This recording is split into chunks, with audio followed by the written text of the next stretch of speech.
মাস কয়েক আগে যখন দিল্লি অ্যাটাক হলো, দিল্লিতে একটি বিস্ফোরণের ঘটনায় বেশ কয়েকজন মারা গেলেন, ভারতের নিহত হলেন, তখন এরকম গুঞ্জন শোনা যাচ্ছিল যে ভারত হয়তো বাংলাদেশের সার্জিক্যাল স্ট্রাইক করতে পারে, সার্জিক্যাল অ্যাটাক করতে পারে।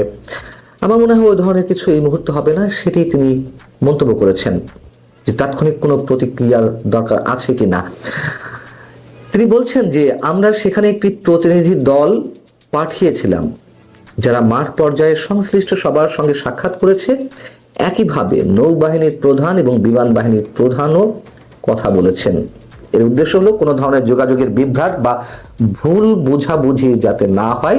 আমি আপনাদের আশ্বস্ত করতে চাই, এই মুহূর্তে তিন বাহিনীর পক্ষ থেকে যে পদক্ষেপগুলো নেওয়া হচ্ছে তার কোনোভাবেই ভারতের বিরুদ্ধে নির্দেশিত নয়। অর্থাৎ বাংলাদেশে যে তিন বাহিনী রয়েছে আমাদের